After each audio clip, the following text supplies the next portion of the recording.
రేవంత్ రెడ్డి గారు, మీరు రాహుల్ బంధు బంద్ చేసి, పొంగులేటి బంధు బంద్ చేసి, బ్రదర్స్ బంధు పథకం బంద్ చేస్తే అన్ని సెట్ అవుతాయి.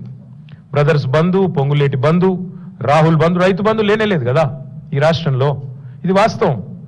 ఇంకొక మాట కూడా నేను చెప్పేది వారికి, అప్పుల విషయంలో నువ్వు చెప్పేది శుద్ధ తప్పు. అట్లాగే మీరు నెల నెల కడుతున్న మిత్తిల విషయంలో నువ్వు చెప్పేది శుద్ధ తప్పు. సంపద విషయంలో కూడా నువ్వు చెప్పేది శుద్ధ తప్పు.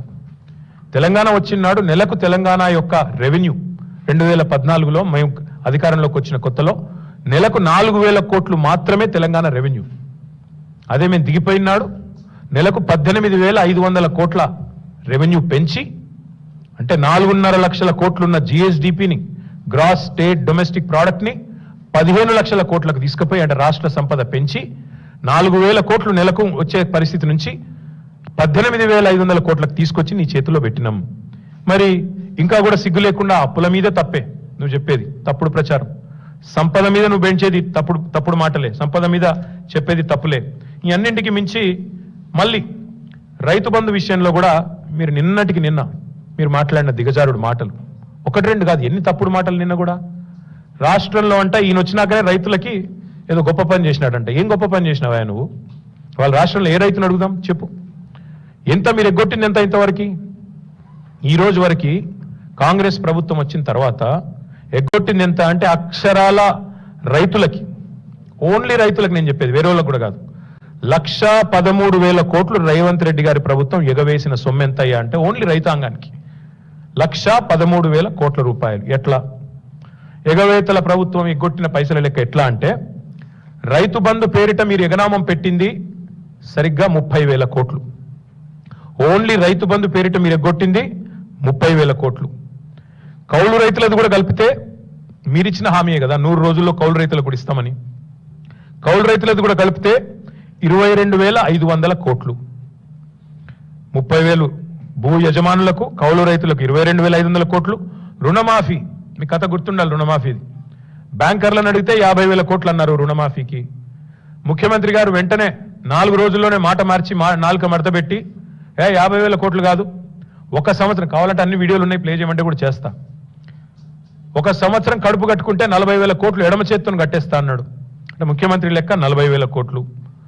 క్యాబినెట్కి వచ్చే వరకు 31,000 కోట్లు అయింది రుణమాఫీ. అక్కడికి వెళ్ళి బడ్జెట్కి వచ్చే వరకు 26,000 కోట్లు అయింది. చివరికి వాళ్ళు చెప్తున్న లెక్క నిజమే అనుకుంటే కూడా అల్టిమేట్గా ఆగింది 20,000 కోట్ల కాడికి. వ్యవసాయ మంత్రి గారి లెక్క 20,000 కోట్లు. ఒక్కొక్కరిది ఒక్కో పాట. బ్యాంకర్లు 50,000 కోట్లు, సీఎం 40,000 కోట్లు, క్యాబినెట్ 31,000, బడ్జెట్ 26,000, వ్యవసాయ మంత్రి లెక్క 20,000 కోట్లు. అంటే అందులో కూడా మీరు రైతు రుణమాఫీలో ఎగ్గొట్టింది 29,500 కోట్లు ఎగ్గొట్టింది. రైతు కూలీలకు మీరు పంగనామం పెట్టింది 15,000 కోట్లు. పంటల బోనస్ను బోగస్ చేసి ఎగ్గొట్టింది 16,000 కోట్లు. మొత్తం కూడితే 1,13,000 కోట్ల రూపాయలు కేవలం రైతులకే ఎగనామం పెట్టింది రేవంత్ రెడ్డి ప్రభుత్వం. ఎప్పుడు కడతావు ఈ బాకీ? ఎప్పుడు కడతావు ఈ బాకీ? కట్టిన ఇంకా చెయ్యి పండుగలు.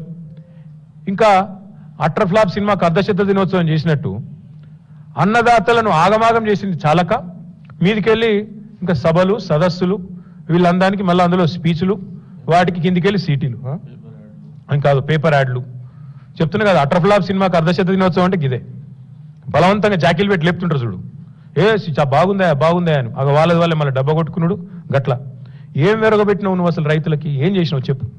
ఇన్ని రోజులు 2.5 ఏళ్లలో చేసింది ఒకసారి చెప్పు, మేము కూడా విని తరిస్తాం అందరం కూడా. అంటే ఎట్లా తయారైందంటే ఇప్పుడు నిజంగా అబద్ధం చెప్పడం అనేది ఆయన జన్మ హక్కు. అబద్ధం ఆయనకు ఆరో ప్రాణం. అసలు అబద్ధాలు చెప్పకపోతే ఇక ఆయనకు ఇంకా వేరే ఏమీ రాదు అన్నట్టుగా మీటింగులు పెట్టి రోత మాటలు, రైతు మీటింగ్ అంటాడు, రోత మాటలు మాట్లాడతాడు. ఇంకా అందులో కొన్ని మధ్యలో గరికపాటి లాగా, ఆ గరికపాటి పెద్ద ఆయన ఉంటాడు ఒక ఆయన, చాగంటి గారు లాగా, గరికపాటి గారు లాగా మధ్యలో ప్రవచనాలు చెప్తున్నాడు. ఏమని? అధికారం శాశ్వతం కాదు. ఖచ్చితంగా నీకు చెప్తున్నా, నీకు శాశ్వతం కాదు, నీకు ప్రతిపక్ష పాత్ర కూడా మిగిలదు భవిష్యత్తులో. ఆ పరిస్థితి తప్పకుండా రాబోతా ఉంది.